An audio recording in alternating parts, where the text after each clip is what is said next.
Hi everyone, this is Sonia here. I have qualified the UGC NET examination twice. अब आपके exam में सिर्फ 2 से 3 दिन बचे हुए हैं। जिनका 22 को एग्जाम है उनकी बात कर रही हूँ मैं। आपके एग्जाम में सिर्फ 3 दिन बचे हुए हैं। काफ़ी सारे स्टूडेंट्स के मेरे पास मैसेज आ रहे हैं कि मैम एंड टाइम पे अब लास्ट के 2-3 दिन में हम क्या पढ़ें, या जिनका भी अब एग्ज़ाम होने वाला है सब पूछ रहे हैं कि मैम क्या स्ट्रैटेजी फ़ॉलो करें, कौन से टॉपिक्स हमें पढ़ने हैं और कौन से टॉपिक्स हमें नहीं पढ़ने हैं।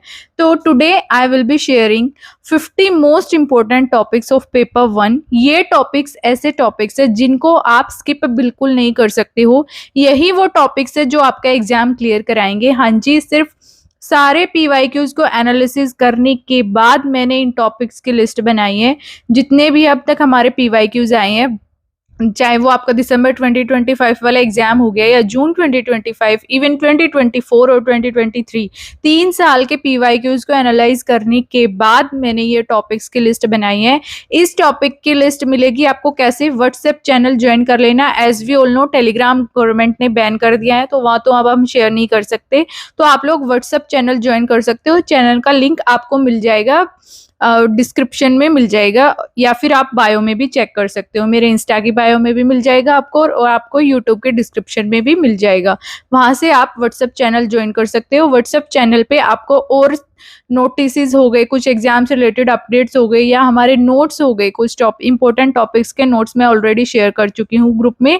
और अगर आपको पेपर 1 के नोट्स चाहिए, मेरे हैंड रिटन नोट्स, कुछ स्टूडेंट्स को ये डाउट है कि मैम आप रील तो शेयर करते हो वो वैसे वाले नोट्स की, लेकिन आप नोट्स जो आपके हैं वो हैंड राइटिंग वाले है। भाई मेरी handwriting human handwriting ही है।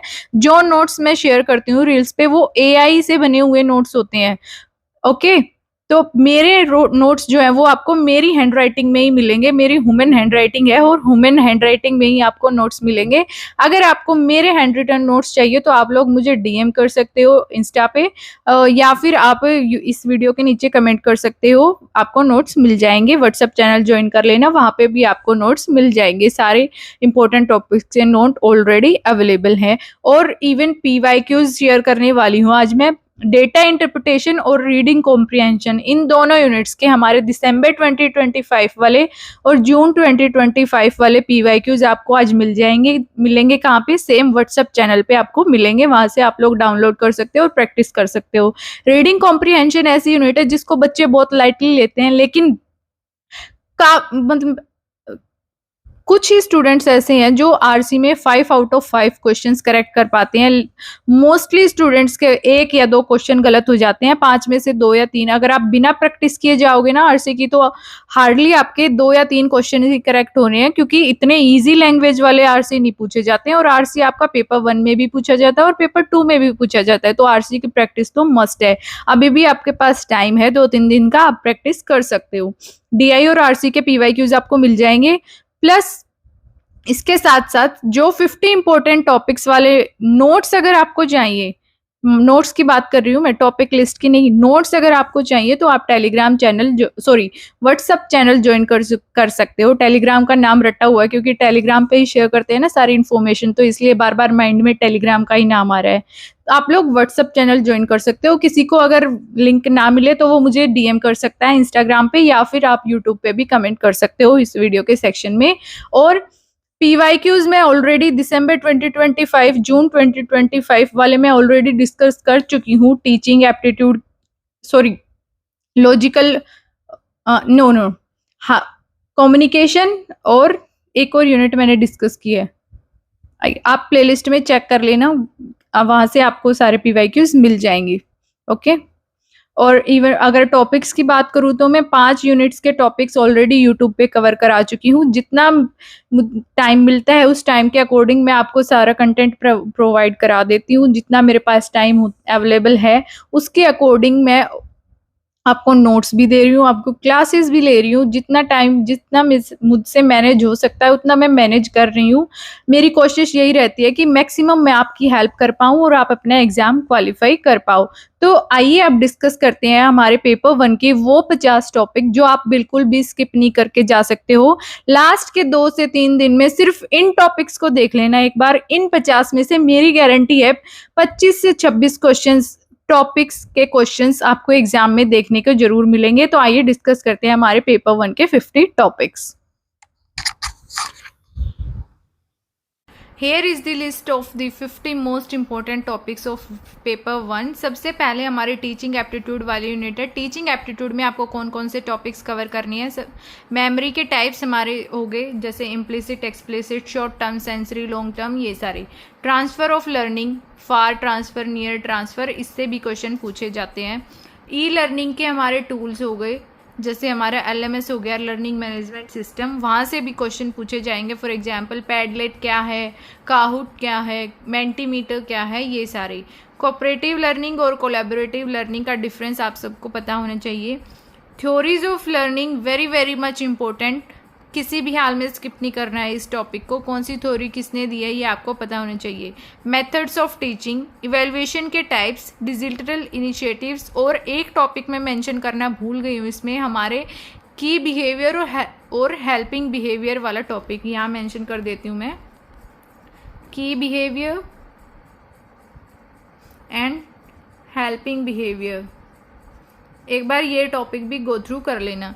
रिसर्च एप्टीट्यूड में कौन से टॉपिक्स पढ़ने हैं आपको। टाइप्स ऑफ रिसर्च बिल्कुल भी स्किप नहीं करना है। मेजरमेंट के scales, nominal, ordinal, interval, ratio, हर बार क्वेश्चन पूछा जाता है इस टॉपिक पे, तो स्टार बना लो, 2-3 एक क्वेश्चन आपको देखने को मिलेगा ही इस टॉपिक से। रिसर्च पेपर का सीक्वेंस, सैम्पलिंग के टाइप्स, प्रोबेबिलिटी, नॉन प्रोबेबिलिटी, और एक न्यूमेरिक क्वेश्चन पूछा जाता है रिसर्च से, मीन या स्टैंडर्ड डेविएशन फाइंड आउट करने का। अगर अब तक आपने उस न्यूमेरिकल क्वेश्चन की प्रैक्टिस नहीं की है तो अब प्रैक्टिस मत करना, क्योंकि अब आपके पास टाइम नहीं है कि आप कुछ नया पढ़ो। जितना आपने पढ़ लिया है सिर्फ उसको ही रिवाइज करते रहना।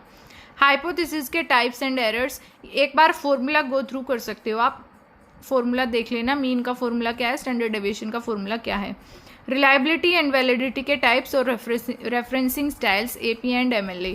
नेक्स्ट यूनिट है हमारी कम्युनिकेशन वाली। कम्युनिकेशन में क्या क्या पढ़ना है आपको। कम्युनिकेशन का प्रोसेस, कम्युनिकेशन के models, types of communication, mass media जिसमें हमारा hot media and cool media आता है, वो सब। मीडिया की क्रोनोलॉजी की, प्रेस कब आई है, TV कब आया है, न्यूज़पेपर कब आए हैं, प्रिंट मीडिया कब आया है, ये सब एक बार देख लेना क्रोनोलॉजी, क्योंकि पता नहीं है NTA के माइंड में क्या आता है, वो कम्युनिकेशन से किस टाइप के क्वेश्चंस पूछने लगा है। हम हर बार आपको कम्युनिकेशन में कोई ना कोई आउट ऑफ कंटेक्स्ट क्वेश्चन देखने को मिलेगा ही मिलेगा। बैरियर्स इन कम्युनिकेशन एक बार अच्छे से देख लेना। नेक्स्ट यूनिट है हमारी लॉजिकल रीजनिंग, जो कि मेरी one of the favourite units है। लॉजिकल रीजनिंग काफ़ी इंटरेस्टिंग यूनिट है खुद में ही एक। लॉजिकल रीजनिंग में अब आपको क्या क्या पढ़ना है। हमारे आर्ग्यूमेंट्स, टाइप्स ऑफ आर्ग्यूमेंट्स, जैसे वैलिड, इनवैलिड, ये सब आपको बेसिक्स पता होने चाहिए। डिस्ट्रीब्यूशन वाला टॉपिक भी आपको आना चाहिए। स्क्वायर ऑफ अपोजिशन से क्वेश्चन पूछा जाएगा 100%। फॉर्मल और इनफॉर्मल फैलेसी से 200% क्वेश्चन आपको देखने को मिलेगा। इमीडिएट इन्फ्रेंस और इंडियन लॉजिक से हमारा प्रमाण, हेत्वाभास एंड फून, ये 3 टॉपिक पढ़ लेना इंडियन लॉजिक में, बस वो काफ़ी है। प्रमाण से रिलेटेड नोट्स आपको आज शाम तक व्हाट्सएप चैनल पे मिल जाएंगे कि कौन से स्कूल ने प्रमाण को एक्सेप्ट किया है, किसने नहीं किया, कौन से आस्तिक स्कूल हैं, कौन से नास्तिक स्कूल हैं। इससे रिलेटेड जो नोट्स है वो आज शाम तक मैं व्हाट्सएप चैनल पे शेयर कर दूँगी। हेत्वाभास और फून की क्रोनोलॉजी। नेक्स्ट यूनिट है हमारी ICT में memory types, primary memory, secondary memory, RAM, ROM, इसका डिफरेंस आपको पता होना चाहिए। नेक्स्ट हमारा जनरेशन ऑफ कंप्यूटर्स, इनपुट और आउटपुट डिवाइसेस, नंबर सिस्टम का न्यूमेरिकल हर बार पूछा गया है दिसंबर 2025 में। ये नहीं है कि सिर्फ आपको क्वेश्चन सोल्व करना है, 4 ऑप्शंस मिलेंगे, उनको क्रोनोलॉजी में अरेंज करने का क्वेश्चन आया है दिसंबर 2025 में, और हर शिफ्ट में वो क्वेश्चन पूछा गया है। इंटरनेट से रिलेटेड हमारी टर्म्स हो गई वो सब। मालवेयर्स, फुल फॉर्म्स ICT की मैं ऑलरेडी शेयर कर चुकी हूँ। हार्डवेयर और सॉफ्टवेयर, कौन सी डिवाइस हार्डवेयर है, कौन सी सॉफ्टवेयर है, ये भी एक बार गो थ्रू कर लेना, क्योंकि दिसंबर वाले एग्जाम में इससे भी काफ़ी शिफ्ट्स में क्वेश्चंस देखने को मिले हैं। हायर एजुकेशन में जो टॉपिक्स मैं बता रही हूँ सिर्फ यही पढ़ लेना, क्योंकि सिलेबस बहुत वास्ट है, सारा कवर नहीं कर पाओगे, और सारा कभी हमें पढ़ना भी नहीं होता, जो इम्पोर्टेंट होता है वही पढ़ना होता है।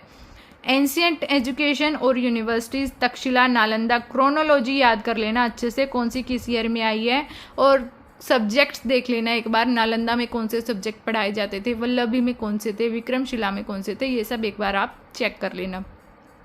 Pre and post independence, pre independence के कमीशंस, पोस्ट इंडिपेंडेंस के कमीशंस, कल ही मैंने इसकी रील शेयर किया, आई थिंक कल या परसों, देख लेना एक बार। NEP 2020 ऑलरेडी मैं सबसे पहले मैंने रील अप शेयर की थी जब मैंने NEP 2020 टॉपिक ही सबसे पहले शेयर किया था।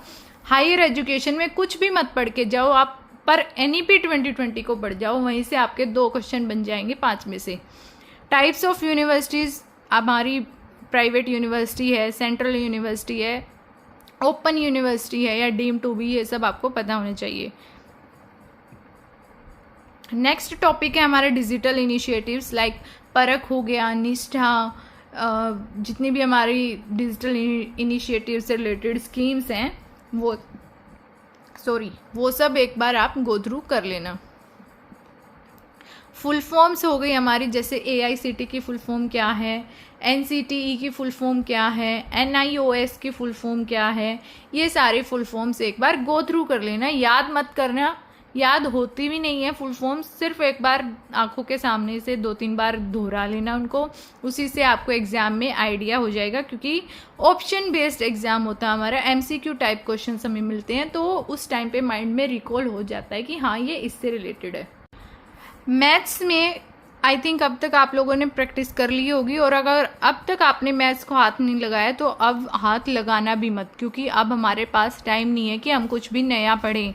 जितना आपको आता है सिर्फ उतने को ही अच्छे से रिवाइज कर लेना। अगर 70% सिलेबस कवर किया है तो उस 70% को ही 100% बना के जाना। ये नहीं है कि आप 100% सिलेबस कवर करने के चक्कर में जो 70 आपको आता है आप वो भी गलत कराओ एग्ज़ाम में, ऐसा नहीं करना है। मैथ्स के ये टॉपिक्स मैंने मेंशन किए थे, ये लिस्ट मैंने एग्ज़ाम से 1.5 महीना पहले भी शेयर की थी और आज भी मैं सेम वही लिस्ट शेयर कर रही हूँ। प्रॉफिट एंड लॉस के फॉर्मूलाज देख लेना, स्पीड एंड डिस्टेंस के फॉर्मूलाज देख लेना एक बार। PD में आई नो सिलेबस बहुत वास्ट है और मैंने सारे टॉपिक्स तो यहाँ मेंशन किए भी नहीं हैं, लेकिन जितने मेंशन किए हैं इसमें से आपको 5 में से 3 क्वेश्चंस इन टॉपिक्स में से मिलेंगे। एग्रीमेंट्स एंड प्रोटोकॉल्स हो गए हमारे, पेरिस एग्रीमेंट कब आया, किससे रिलेटेड है, किगाली एग्रीमेंट कब आया, क्योटो प्रोटोकॉल किससे रिलेटेड है, हमारा मॉनेटेरियल प्रोटोकॉल किससे रिलेटेड है, कौन से ईयर में ये आई, ये सब देख लेना एक बार। SDG एंड MDG कितने गोल्स हैं, कौन से के अंडर गोल नंबर आपको याद करने पड़ेंगे, मैच द फॉलोइंग में पूछ सकते हैं कि कौन सा गोल किससे रिलेटेड है। Natural energy resources, water pollution, noise pollution और इनके acts, wild life protection act कब आया है, फॉरेस्ट एक्ट कब आया है, हमारा इन्वायरमेंटल प्रोटेक्शन एक्ट कब आया है, इन सब के ईयर्स आपको पता होना चाहिए। जिसने PYQs लगाए होंगे उसको पता है कि इन एक्ट्स की क्रोनोलॉजी से कितने क्वेश्चन पूछे गए हैं दिसंबर वाले एग्जाम में। लगभग हर शिफ्ट में ये क्वेश्चन रिपीट हुआ है कि इन एक्ट्स की क्रोनोलॉजी को अरेंज करो। किसी में असेंडिंग ऑर्डर में पूछ लेते हैं, किसी में डिसेंडिंग ऑर्डर में पूछ लेते हैं। नेक्स्ट इंपॉर्टेंट टॉपिक बनता है हमारा पोल्यूटेंट्स। प्राइमरी पोल्यूटेंट कौन से हैं, सेकेंडरी पोल्यूटेंट कौन से हैं। कन्वेंशंस हो गए हमारे, जितने भी PD में हमारी कन्वेंशंस हैं वो सारी आपको उनके ईयर और उनकी एक एक ब्रीफ में लाइन आपको पता होना चाहिए कि कौन सा किससे रिलेटेड है। और हमारा सोलर अलायंस वाला टॉपिक, इंटरनेशनल सोलर अलायंस वाला जो टॉपिक है, कब लॉन्च हुआ था, किसने लॉन्च किया था, कहाँ पे लॉन्च हुआ था, ये आपको पता होना चाहिए। DI और RC PYQs लगाए हैं आपने तो उसकी एनफ प्रैक्टिस आप लोग कर चुके होंगे। DI और RC डेली, एक DI एक RC, ये मैंने तब बताया था जब हमारे एग्ज़ाम में 1.5 महीने का टाइम बचा हुआ था, लेकिन अब हमारे पास टाइम नहीं है, तो I will not advice you guys कि आप DI पे अपना टाइम वेस्ट करो। जितना आपने पढ़ा है सिर्फ उसको अच्छे से रिवाइज कर लेना। अपने अगर आपने 50% भी सिलेबस कवर किया है ना, तो उस 50% को 100% बना के जाना कि उस 50% पोर्शन में से जो भी क्वेश्चन मुझसे एग्जामिनर पूछेगा वो क्वेश्चन मैं गलत नहीं करूँगा या करूँगी। यही तरीका होता है एग्ज़ाम को क्लियर करने का। किसी भी एग्ज़ाम को क्लियर करने के लिए हमें कभी भी 100% सिलेबस कवर करना नहीं होता, हमें सिर्फ इम्पोर्टेंट टॉपिक्स पता होने चाहिए और इन उन इम्पोर्टेंट टॉपिक्स को इतना अच्छे से कवर कर लो, इतना अच्छे से प्रिपेयर कर लो कि आपके सामने कोई भी क्वेश्चन आए आप उस क्वेश्चन को ईजिली सोल्व कर पाओ। So this was all about today's session. आज हमने डिस्कस किए हैं हमारे 50 इंपॉर्टेंट टॉपिक्स। इन 50 इंपॉर्टेंट टॉपिक्स की लिस्ट आपको व्हाट्सएप चैनल पे मिल जाएगी। 2-3 दिन एग्जाम में बचे हुए हैं, इन 2-3 दिन में सिर्फ ये टॉपिक्स रिवाइज कर लेना एक बार, और ज़्यादा कुछ आपको करने की ज़रूरत नहीं है। इससे इन टॉपिक्स से बाहर क्वेश्चन नहीं पूछा जाएगा, और अगर इससे बाहर क्वेश्चन आता भी है ना तो याद रखना 50 में से 50 क्वेश्चन करेक्ट नहीं करने हैं हमें एग्ज़ाम निकालने के लिए। अगर आपको JRF क्वालिफाई करना है तो आपको 35 to 40 के बीच क्वेश्चंस करेक्ट करनी है। डिपेंड्स ऑन योर पेपर 2, आपका पेपर 2 क्या है।